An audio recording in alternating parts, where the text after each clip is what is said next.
मनुष्य के जीवन में कुछ अनुभव ऐसे होते हैं जो सतह पर प्रेम या आकर्षण प्रतीत होते हैं, परंतु गहराई में वे आत्मा को झकझोर देने वाली घटनाएं बन जाते हैं।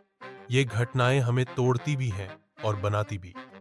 कविराज और आराध्या की यह कहानी केवल एक व्यक्ति की व्यक्तिगत घटना नहीं, बल्कि मानव मन के आर्केटाइप, आदर्श, प्रतिमान को उजागर करती है।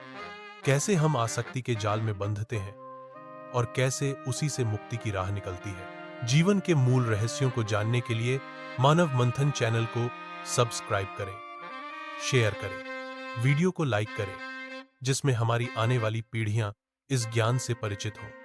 अपने जीवन के इस दौर में जहां उन पर उस समय कोई विश्वास नहीं कर रहा होता है, वो खुद पर और प्रकृति पर विश्वास कर सके। कविराज जब आराध्या से मिलता है तो उसे लगता है मानो किसी दैवीय शक्ति ने उसके भीतर एक अनकही प्यास को जगा दिया हो। यह केवल किसी स्त्री की सुंदरता का आकर्षण नहीं था, बल्कि उसके भीतर छुपे अनंत की झलक थी। दार्शनिक दृष्टि से देखें तो हर इंसान दूसरे में अपना ही अधूरा हिस्सा खोजता है। प्लेटो ने अपने सिंपोजियम में कहा था कि प्रेम वस्तुतः आत्मा के अधूरे हिस्से को पूरा करने की आकांक्षा है। आराध्या कविराज के लिए वही अधूरा हिस्सा बन गई, एक दर्पण, जिसमें उसने अपना खोया हुआ संपूर्णता का स्वप्न देखा। लेकिन यह भूलना आसान है कि दूसरा व्यक्ति दर्पण है, स्वयं संपूर्णता नहीं। यहीं से आसक्ति की शुरुआत होती है। जैसे ही जीवन ने कविराज को परिवार की त्रासदी, विवाद और रिश्तों की दूरी दिखाई, वह समझ नहीं पाया कि उसका आसरा किस पर है।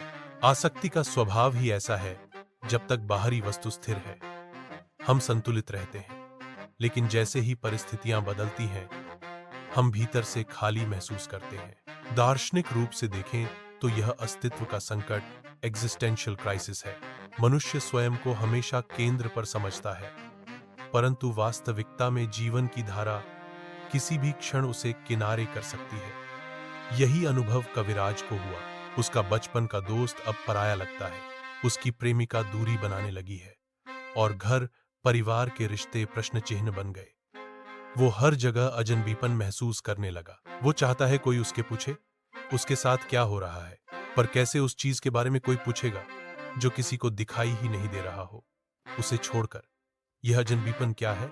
सार्त्र जैसे दार्शनिक कहते हैं कि यह वही क्षण है जब मनुष्य पहली बार असली स्वतंत्रता को छूता है, अपने स्वयं से मिलता है और मिलता है अपने सबसे पुराने स्वरूप से, खुद से।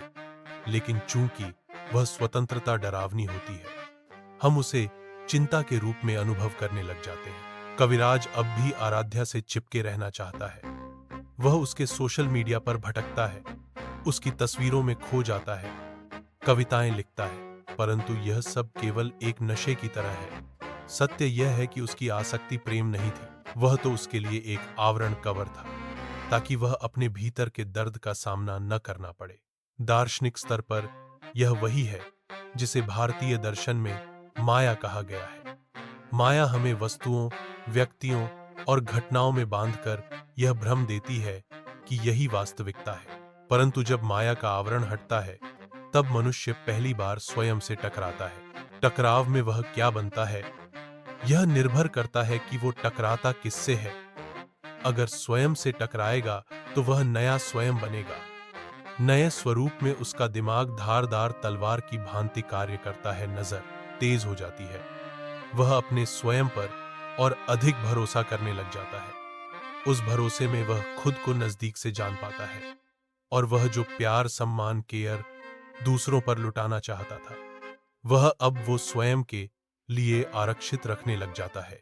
कविराज को धीरे धीरे समझ आने लगता है कि आराध्या उसके जीवन में देवी बनकर नहीं आई थी, वह केवल एक दर्पण थी। उस दर्पण में उसने अपना खोया हुआ अर्थ खोजा, परंतु असल में वह अर्थ उसके भीतर ही छिपा था।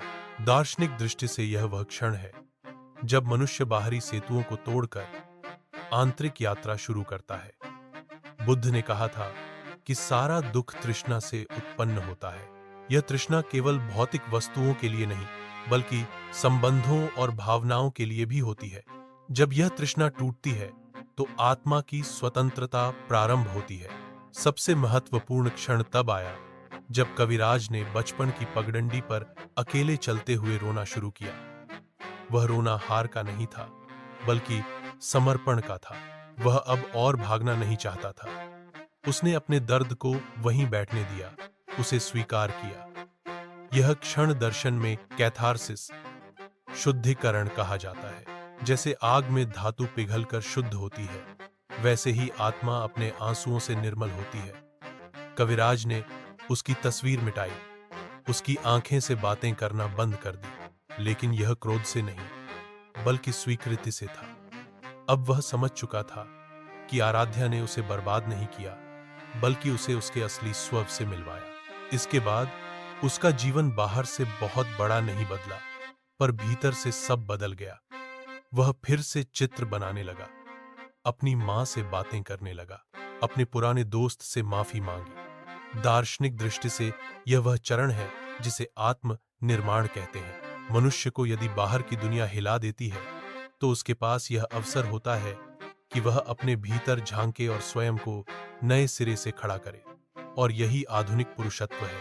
कविराज ने यह सीखा कि मुक्ति बाहर किसी स्त्री, किसी व्यक्ति, किसी घटना से नहीं मिलेगी, बल्कि भीतर आत्म स्वीकृति से मिलेगी। अंतिम दृश्य में जब वह अपने कमरे में दिया जलाता है, तो यह केवल एक दीपक नहीं, बल्कि उसकी आत्मा का प्रतीक है। दीपक की लौ छोटी होती है, परंतु अंधकार को चीर देती है।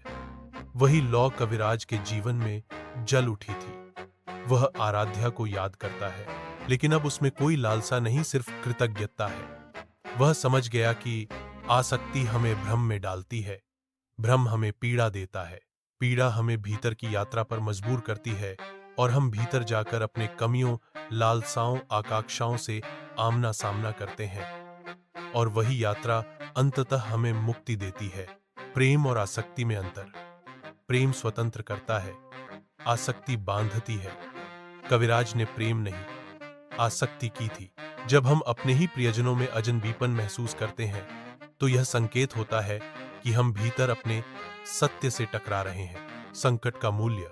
संकट केवल विनाश नहीं लाता, बल्कि आत्म निर्माण की राह भी खोलता है, जिसमें हम स्व का निर्माण नए स्वरूप में, नई चुनौतियों के साथ, नई सीमाओं को बनाते हैं। जो शुरुआत में हमें कष्ट तो देता है, परंतु निर्माण भी करता है। स्वीकृति ही मुक्ति है।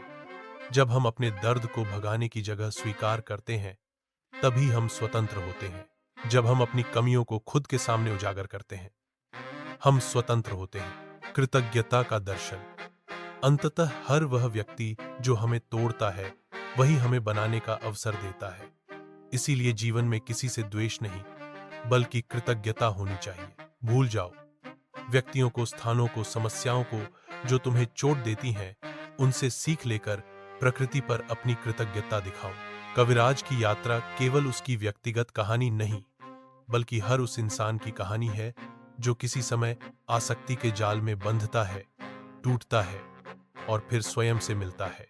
उसकी कथा हमें यह सिखाती है कि हम किसी और में जो सुंदरता देखते हैं, वह असल में हमारे भीतर ही सोई हुई होती है। जीवन हमें जब तोड़कर गिराता है, तो वह हमें भीतर से उठाने की तैयारी भी करता है। और अंततः मुक्ति किसी बाहरी व्यक्ति से नहीं, स्वयं की आत्मा से मेल से आती है। उसने मुझे बर्बाद नहीं किया, उसने मुझसे मिलवाया। वो चिंगारी थी, लेकिन आग तो मैंने खुद जलाई। वीडियो को अंत तक देखने के लिए आपका बहुत बहुत धन्यवाद। चैनल को सब्सक्राइब करें।